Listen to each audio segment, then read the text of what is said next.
My wife and I have been married for more than 20 years, and we have built a life together full of love, growth, and shared memories. At 43, I am proud of the family we have raised. My wife, and recently turned 40. We've got two teenagers, Darcy, a bright 16-year-old, and John, our curious 14-year-old. When we exchanged vows, I had just finished my degree, and Anne was in her final semester. I currently work as an engineering manager for a mid-sized corporation in the city, and, on the other hand, has established herself as a capable paralegal in a reputable law firm. We prioritize staying active by going to the gym on a regular basis and participating in outdoor activities, such as hiking whenever the weather permits. My name is Michael Williams, and I'd like to think I've provided a wonderful life for my family, but I've never considered myself a romantic. I take satisfaction in keeping and happy. Our physical connection continues to be a source of closeness and joy on a continuous basis, sustaining our relationship even after 2 decades. Anne's beauty regularly attracts attention, especially when she dresses up for an evening out. Our children are a source of great pride. Both perform academically, retain friendships, and are highly valued by their peers. I've always been involved in their development, guiding them through homework, cheering them on at games, and planning family excursions. Being present in their lives has always been one of my core beliefs as an engineering manager. My responsibilities are more focused on project management than on detailed tasks. This flexibility helps me to enjoy my weekends and avoid late evenings. Anne's employment occasionally requires overtime due to high-pressure cases. Although this is rare, our lives felt steady and satisfying generally. But beneath the surface, undercurrents of trouble were beginning to ripple. Unbeknownst to me, a storm was forming in the form of Rick Walker, a confident, aggressive attorney who had recently joined Anne's firm. Rick was the embodiment of self-assurance. His sculpted physique reflected his attention to fitness, and his brazen personality emanated an almost indestructible air. I initially met Rick at one of Anne's office events. Throughout the evening, he flirted with her openly. When I mentioned my concerns thereafter, and disregarded them as immature and said that everything was harmless fun. At home, I tried to explain that, while I trusted her, his actions violated our relationship.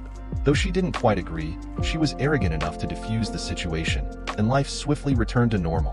For 6 months, everything appeared normal until and became absorbed in a significant case that had consumed 2 years of her professional life as it neared its culmination. Anne's work hours increased. She remained committed to remaining in touch every evening, and I had no reason to suspect her honesty.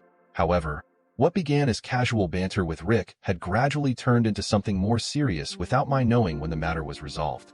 And firm prepared a weekend getaway at a senior partner's cabin. I had already visited the spot and was familiar with both the scenery and our hosts, Chuck and Lou, while Darcy and John were mature enough to manage on their own for the weekend. And I chose to visit the cottage nestled in nature, which provided a gorgeous respite. The evening began smoothly, however, Rick's continuous attention to and did not go unnoticed. I chose to ignore it, not wanting to ruin the weekend as we gathered around the fire pit. My irritability persisted, but I refrained from addressing it. I felt drained when I retired to bed. The next morning, I awoke early to the aroma of fresh coffee. I quietly got out of bed and joined Chuck and Lou in the kitchen to help with breakfast preparations. As others arrived, I noticed Rick had taken my place next to Anne. When I asked him to move, and shocked me by recommending I find another seat. Despite my disappointment, I agreed and headed outside to collect my thoughts. The group's uneasy glances during this exchange stayed with me all day, and seemed glued to Rick's side, whether on a hike, a swim at the lake, or just chatting. Every attempt I made to reconnect with her was met with a light-hearted dismissal, leaving me feeling increasingly alienated by the evening. My patience had worn thin, and I was ready to set a limit. I took the seat near, and before Rick could. The resulting tension put a pall over the meeting, leaving everyone noticeably uneasy and frustrated.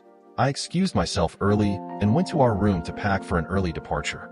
As I was cleaning up in the kitchen, and came in and asked to talk. Her timing was somewhat comical given her complete disregard for me throughout the day. She started slowly, her cheeks flaming as she said, and assured me that she had never been unfaithful and had no intention of doing so. Yet, she admitted to a simmering sexual tension with Rick, a revelation that hit me like a thunderbolt, intensifying my sense of betrayal. That is why I must be honest with you. I will spend the night with him. I wanted to tell you ahead of time, so it wouldn't feel like a betrayal. There is no sneaking around here. I'm not that type of person. There will be no hiding or lying. This is intolerable. Allow me to be clear. I cannot and will not consent to this. Our connection has always been genuine, and I need to protect it. If you do this, you will face actual consequences. I will not endorse this decision. If you love me, you will understand that this is only one time. I need to figure out where this is going for my own clarity. Tomorrow I'll be entirely dedicated to you again. But today I have to do this. If you loved me, you wouldn't even contemplate it. The thought itself is awful. Do not do this to us, Anne. I am imploring you, Michael. I hear you, but this is what I've decided. I'll come back in the morning. We can chat then. Let's talk about it on the journey home tomorrow. She simply walked out of the room. 20 years of marriage had disintegrated. She assumed I'd wait with arms open, ready to forgive her and carry on as if nothing had happened. But she was mistaken. We have discussed loyalty several times previously. Our friends had cheated. We made a mutual promise. No excuses, no exceptions. Infidelity was a line that could not be broken. It didn't matter whether she told me in advance. It was still a betrayal. I poured the drink I was carrying in the sink. I didn't need liquid courage for what happened next. I went upstairs and began gathering my possessions. I left her belongings where they were. She would have to deal with them. After turning out the lights, I sat on the bed for an hour. An hour passed before I heard the others return to the house and settle into their rooms. I waited another 30 minutes to make sure the coast was clear before slipping out softly with my luggage in hand and closing the door behind me. The night air was quiet, and I moved silently. My automobile, parked far away, began gently. It was just after 2 a.m. when I turned into our driveway. The house lights were still on, indicating that one of the kids was awake. I grabbed my luggage and entered. Sure enough, both children were watching a movie. "Dad, what are you doing here?" "I thought you weren't coming home until tomorrow," Darcy inquired. John looked over, curious. "Yeah, where is Mom?" I exhaled. "Your mom is still at the cabin," I said. "She is sharing his bed with another person." It was brutal, yes, but they required the truth. They deserved to know what was going on. Could I have put it more delicately? Probably, but I wasn't concerned about softening the hit. "What do you mean? She's cheating on you?" Darcy inquired, her voice increasing in wrath. "That's exactly what I mean," I said. "She told me she was going to be with someone said tonight. I didn't stick around to see it happen. I packed and returned home, leaving her to figure out how to go back on her own. We talked for a while before I carried my suitcase to the spare room. I spent the next hour moving my possessions from the bedroom we shared to what would now be my personal area. The guest room was adequately pleasant, with its own bathroom and a decent bed. Exhausted, I collapsed on it. I fell asleep early in the morning. My phone began ringing continually. Anne's name appeared over the screen. I forwarded it to voicemail. She had already left numerous messages and texts. Curiosity got the best of me, and I checked them. The initial messages were casual, asking where I was and mentioning breakfast. Then there were worried questions about why I had left and where I had gone. Finally, they became enraged and demanded I return to fetch her. The final one threatened that she'd find her own way home and make me pay for leaving her behind. Realizing I was completely awake, I got up, showered, and dressed. I walked downstairs to be ready for what I knew was coming. The children had already awoken. I warned them to avoid the upcoming clash. They laughed it off, but I could see they weren't pleased with their mother either. When the front door slammed open, I knew she was here. "Where the hell have you been?" she shouted. I remained calm.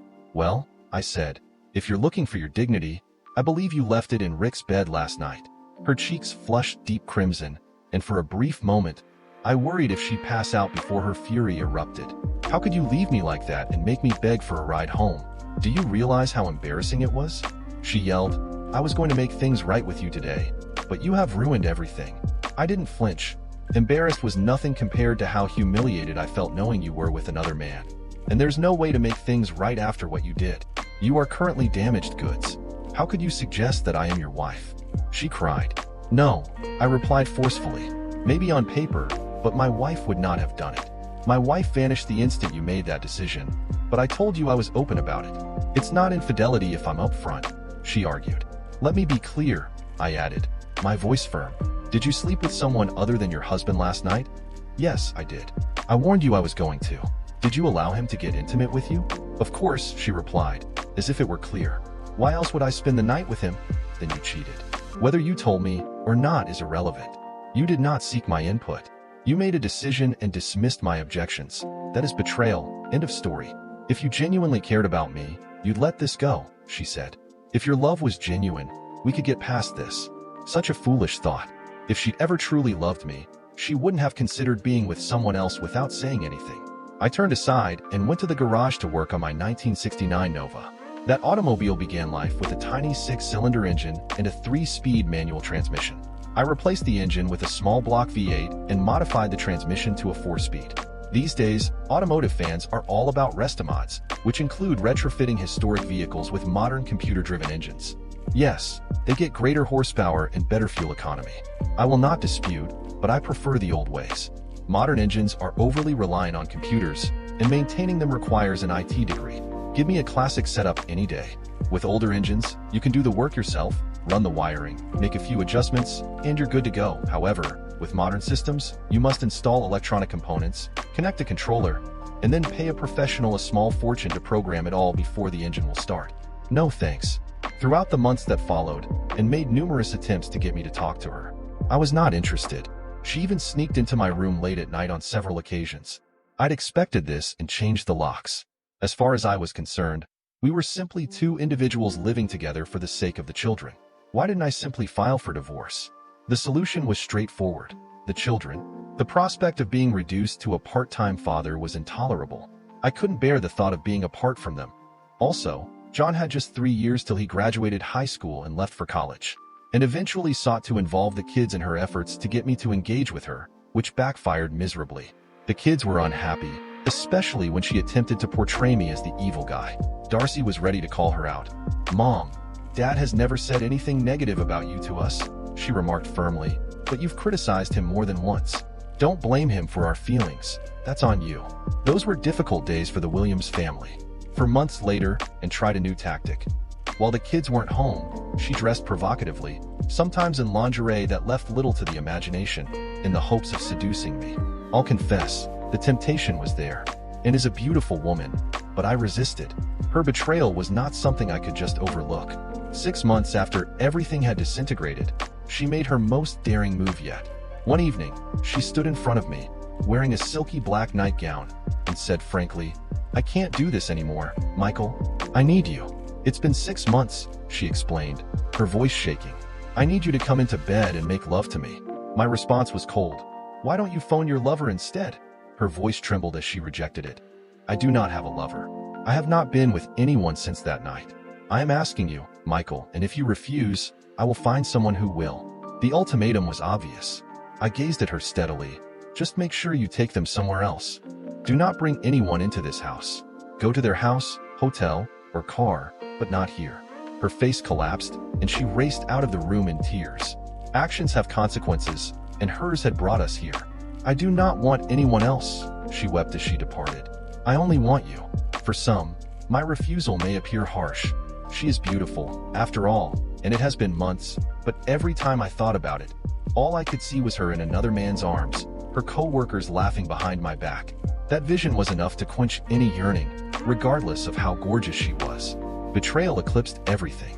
A week later, on a calm Saturday night, I was sitting in the living room with a drink of scotch and soda, reading a book, and emerged at the foot of the stairs, dressed for a gorgeous evening out in tight jeans and high heels. "Fine jewelry," she pleaded. It was a look that reminded me of the parties we used to attend together. "Michael, I need you. Please come upstairs and join me. If you refuse, I'll find someone who will." I put down the book and looked at her. "You look fantastic, and I'm sure you'll have no trouble finding someone to spend the night with, but if you do, keep in mind that it will be an open marriage.